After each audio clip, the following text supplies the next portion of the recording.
becoming a fashion superstar down the road.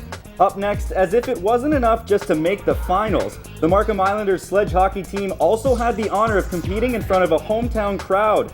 The Ontario Sledge Hockey Championships were played in Thornhill recently, and Michael Donnelly caught up with the captain of the Islanders to learn why it's a memory he'll never forget. Watch!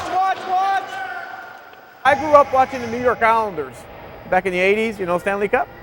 And so I'm kind of happy, being the Islander club. Frederick Beck has been playing sledge hockey for over 2 decades. Now he plays for the Markham Islanders in the Ontario Sledge Hockey Association. Recently, his team hosted and won the league championship.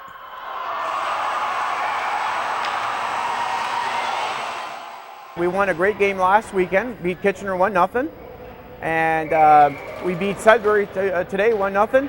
And they beat us during the regular season 1-0 and 6-0. So it was a good achievement, very good achievement.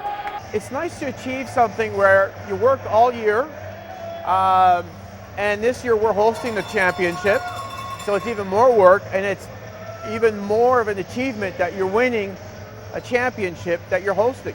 Now, Frederick says he never actually played sledge hockey or any other ice sport for that matter when he was growing up as a kid.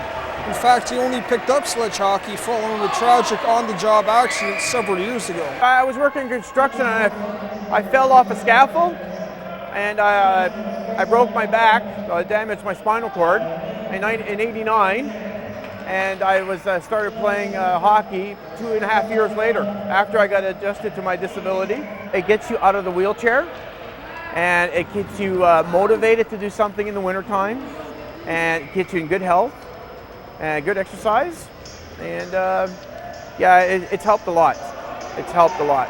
And Frederick says despite what some may think, sledge hockey is a sport that can be played by anyone, disabled or not. Heads up, Justin! We have able bodies. They're included in our sport.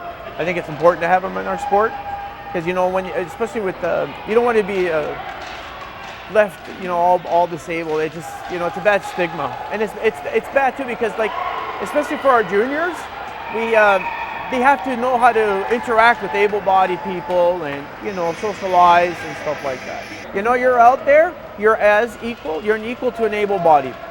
There's some able-bodies that are really high-end, really high, very good players, but most of them are not, and I outplay them.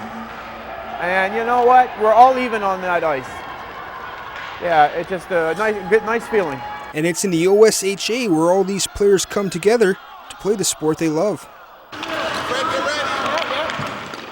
The Ontario Sledge Hockey Association is all about promoting and providing sledge hockey opportunities for sledge hockey players across the province of Ontario. We kind of range from Sudbury to the farthest north, Kingston to the farthest east, and the Windsor area farthest west. In addition to that, we have the Buffalo sledge hockey group also competes in our league as well. Sledge hockey in general, although it's deemed to be a sport for disabled athletes, that they play this sport as competitive as anybody playing stand-up hockey. And at the higher levels, it's a very, very physical game. And it often surprises people when they come to see it the first time how fast it is and how competitive and how hard-hitting it actually is. Let's go, Markham! I always describe it when you're watching a good game, you forget you're watching a sledge hockey game because, as we know, all of the same rules pretty much are used for sledge hockey as regular hockey. As for Frederick, he's just thrilled to be out on the ice. It's a great experience to play hockey. You go to tournaments, you meet people, be active, get you active. I'm Michael Donnelly with your Community Connection. 1, 2, 3! For more information on the Markham Islanders and the Ontario Sledge Hockey Association, check out the Rogers TV website. We're now going